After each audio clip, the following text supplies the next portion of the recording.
इस time table से बहुत सारी चीजें हमें पता चलने वाली है जो कि आपको जानना बहुत इंपॉर्टेंट है। इसके बाद यहाँ पे आपको मेरा सफर हो जाएगा खत्म, क्योंकि उसके बाद इसलिए आपके पास फिर एक दिन रहेगा साइंस 2 को करने के लिए। और साइंस 2 पता है चैप्टर कौन कौन, गैप्स बहुत कम है, दिन कम दिए गए हैं आपको, तो अपने को उस वे में स्ट्रेटेजी बनाना पड़ेगा। आपके ऊपर प्रेशर आएगा बिकॉज वो प्रेशर बोर्ड एग्जाम एक बोर्ड एग्जाम है। आप प्रैक्टिस से कितने मेंटली, फिजिकली, इमोशनली स्ट्रॉन्ग रखना है। And don't worry at all. So hello अंडरबंडर्स, कैसे हो आप लोग? दिस इज योर कैटलिस्ट भैया। एंड अभी अभी आपके लिए आ गया एक ताजा ब्रेकिंग न्यूज, जो कि आपका बोर्ड एग्जाम का टाइम टेबल रिलीज हो चुका है, जो कि आपका ऑफिशियल टाइम टेबल है। आप चाहो तो उसे महाराष्ट्र बोर्ड के ऑफिशियल वेबसाइट पे क्लास 10th एंड क्लास 12 का टाइम टेबल आप देख सकते हो। तो देखो, इस टाइम टेबल से बहुत सारी चीजें हमें पता चलने वाली है जो कि आपको जानना बहुत इंपॉर्टेंट है। उसके ऊपर हम आगे डिस्कशन करेंगे, बट एज ऑफ नाउ पहले मैं आपको टाइम टेबल बता देता हूं कि आपका कब से कब पेपर है, किस दिन आपका कौन सा पेपर है, इंग्लिश मीडियम बच्चों का कब से पेपर है। तो शुरू करते हैं। सबसे पहले मैं ये इंग्लिश मीडियम के बच्चों के पॉइंट ऑफ व्यू से टाइम टेबल बता रहा हूं। जो हिंदी मीडियम, मराठी मीडियम है, उनका थोड़ा सा जल्दी रहेगा। तो देखो, जो इंग्लिश मीडियम वाले बच्चे हैं उनका जो पहला पेपर है, यानी कि आपका क्लास 10th का बोर्ड एग्जाम में जो पहला पेपर है, वो है आपका 23 फरवरी 2026। ये आपको पता होगा।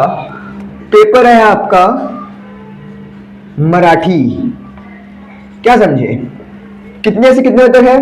तो आपका 11 बजे से 2 बजे तक है।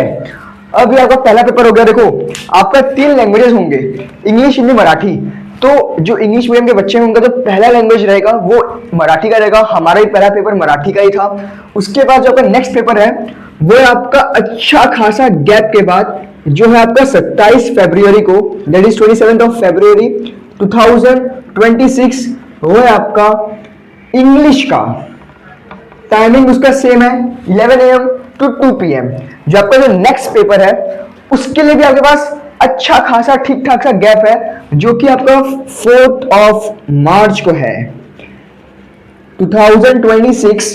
पेपर है आपका हिंदी। अब इसके भी आपका टाइमिंग वही है, 11 AM से 2 PM। यहां भी आपका सेम है, 11 से 2 PM। ये 3 के बाद आपका जो लैंग्वेजेस है वो खत्म हो जाएगा। इसके बाद आप एंट्री मारोगे सब्जेक्ट्स वाले पेपर के अंदर, जैसे कि आपका साइंस 1, साइंस 2, अलजेब्रा, ज्योमेट्री। तो आपका जो नेक्स्ट पेपर रहेगा वो 6 मार्च का पेपर रहेगा, वो है आपका अलजेब्रा। 6 मार्च को आपका प्यारा सा पेपर रहेगा, जो कि आपका अलजेब्रा। अलजेब्रा उसका टाइमिंग है आपका 11 बजे से लेके 1 बजे तक। अब यहाँ पे एक चीज बताऊं, मैं अपने बोर्ड एग्जाम के पॉइंट ऑफ व्यू से बताऊं तो हमारा जब हिंदी का पेपर खत्म हुआ था तो हमें 5 दिन का छुट्टी मिला था भाई। 5 दिन का छुट्टी मिला था अलजेब्रा के पेपर के लिए। एंड यू नो व्हाट, हम एक्सपेक्ट कर रहे थे कि भाई इतना ज्यादा छुट्टी मिला है, यानी ये पेपर बहुत टफ आने वाला है। एंड आप बिलीव नहीं करोगे, हमारा 2023 का 2023 का पेपर आप अलजेब्रा को उठा के देखना, इतना इजी पेपर आया था भाई साहब। पूरा टेक्सचुअल पेपर आया था आपका, बस मतलब थोड़े से आंसर, मतलब क्वेश्चन को बदल के आया था। बाकी पूरा पेपर इतना इजी था कि ऑलमोस्ट हर कोई 35 प्लस तो बड़े आराम से लेके आ सकता था अलजेब्रा के पेपर के अंदर। एंड उसके लिए हमें 5 दिन का गैप मिला था। बट यहाँ पे आपको भाई मात्र 4 को पेपर देके आओगे, 2 बजे आपका पेपर खत्म होगा, आप 3:30 4 बजे घर में पहुंचोगे। आपके पास वो 4 का आधा दिन आपके पास रहेगा, पूरा 5 तारीख, यानी आपके पास 1.5 दिन बस रहेगा। अगले दिन आपका पेपर रहेगा अलजेब्रा का। अब यहाँ पे भी एक इंपॉर्टेंट पॉइंट है जो हम लास्ट में डिस्कस करेंगे। पहले आगे का बता देता हूँ यार, मैं फटाफट इसलिए बता रहा हूँ यार, because I don't want to be make you very important point। चलो नेक्स्ट है आपका 8 मार्च को, 8 मार्च 2026 आपका प्यारा भाई ज्योमेट्री। उसका भी टाइम आपका यही है, 11 AM से 1 PM। अब यहाँ पे थोड़ा सा स्पेस कम पड़ रहा है तो मेरे को थोड़ा सा एडजस्ट करना पड़ेगा। 8 को नहीं, सॉरी 9 को है। 9 मार्च को आपका पेपर रहेगा अगला। नेक्स्ट आता है आपका 11 मार्च। 11 मार्च 2026 आपका जो नेक्स्ट पेपर रहेगा वो है आपका साइंस 1 का पेपर रहेगा। इसके बाद आपका जो नेक्स्ट पेपर रहेगा, अरे मैं हिला रख रहा हूं, मैं मार्कर में पास रखता हूं यार। 13 मार्च, 13 मार्च को आपका नेक्स्ट पेपर रहेगा, वो आपका रहेगा साइंस 2 का नेक्स्ट पेपर आपका जो रहेगा वो आपका है, अब यहाँ कहाँ लेके आऊँ, यहाँ लेके आता हूँ, यहाँ पे देखो मैं यहाँ पे आके बता रहा हूँ आपको। नेक्स्ट पेपर आपका रहेगा 16 मार्च, जो है आपका प्यारा सा हिस्ट्री, क्या समझे। उसके बाद जो नेक्स्ट पेपर है आपका वो है आपका लास्ट। इसके बाद यहाँ पे आपका मेरा सफर हो जाएगा खत्म, क्योंकि उसके बाद आपका 18 मार्च को 2026 को आपका क्लास 10th का सफर और आपके कैटलिस्ट भैया के साथ सफर हो जाएगा समाप्त, क्योंकि आप देखे आ जाओगे अपना आखिरी पेपर जो कि आपका ज्योग्राफी, क्या समझे, ज्योग्राफी का पेपर देके आ जाओगे आराम से। पूरा 18 मार्च से लेके 18 अप्रैल, मई, जून, 3 महीने जिंदगी के आनंद लोगे। फिर आपको मिलेगा 11वीं का एक प्यार, जहां पे आपको मिलेगा आपको ऐसे ऐसे चैप्टर्स जो ये आप पूरे सब्जेक्ट्स मिला दोगे तो आपका इस सारे सब्जेक्ट्स का बुक मिला दोगे ना। ये साइंस और साइंस के जो 20 चैप्टर है वो क्लास 11th के 2 चैप्टर के बराबर है, बस टेक्स्ट बुक भी नहीं, बस चैप्टर के बराबर है। ये इनकी 2 बुक्स क्लास 11th की बस 1-2 चैप्टर्स के बराबर है। इस लेवल पे आप पहुंच जाओगे। तो इसके साथ आपका 18 मार्च को लास्ट पेपर हो जाएगा समाप्त। अब आते हैं यहाँ पे पॉइंट पे। पॉइंट ये है कि 23 तारीख को आपका मराठी का पेपर है, आपके पास 24 है, 25 है, 26 है, 3 दिन का आपके पास, 3.5 दिन आपके पास है नेक्स्ट पेपर को प्रिपेयर करने के लिए, जो कि आपका इंग्लिश। 27 का पेपर लेके आए, फिर यू विल हैव 28, 1, 2, 3, 4 दिन का आपके पास रहेगा, 4.5 दिन के आसपास आपके पास टाइम रहेगा फॉर हिंदी। और यहाँ पे जो बच्चा मचा ले जाएगा ना इन 2 लैंग्वेज में, मैं फिर आपको कह रहा हूँ लैंग्वेजेस में जो मचाएगा वो 90% प्लस बड़े आराम से लेके आएगा। आपका एम होना चाहिए 65 plus out of 80 in any 2 languages out of 3। उसके बाद आप देखोगे कि 4 मार्च के बाद जब वो गैप मिल रहे थे 3 दिन के, 4 दिन के, वो गैप अचानक से कम हो जाएंगे, क्योंकि you will enter in the, वो कहते हैं ना स्पीड जोन। वो स्पीड जोन में आप जब आओगे तो 4 मार्च को वो पेपर रहेगा, खत्म हो जाएगा, फिर 6 मार्च का आओगे। 1 दिन का बस गैप है, एक जैसे मान लो तो 1.5 दिन का है, 4 का मतलब आधा दिन मान लो, 5 का पूरा दिन मान लो, यानी आपके पास 1 दिन का गैप अगर प्रैक्टिकली देखो तो 1 दिन के बाद 6 मार्च को आपको अलजेब्रा का पेपर रहेगा। यानी कि आपको वो 1 से 1.5 दिन के अंदर आपको पूरा अलजेब्रा का कंप्लीट करना पड़ेगा, अच्छे से रिवाइज करना पड़ेगा। मार्कर मेरा नीचे गिर गया है फिर से।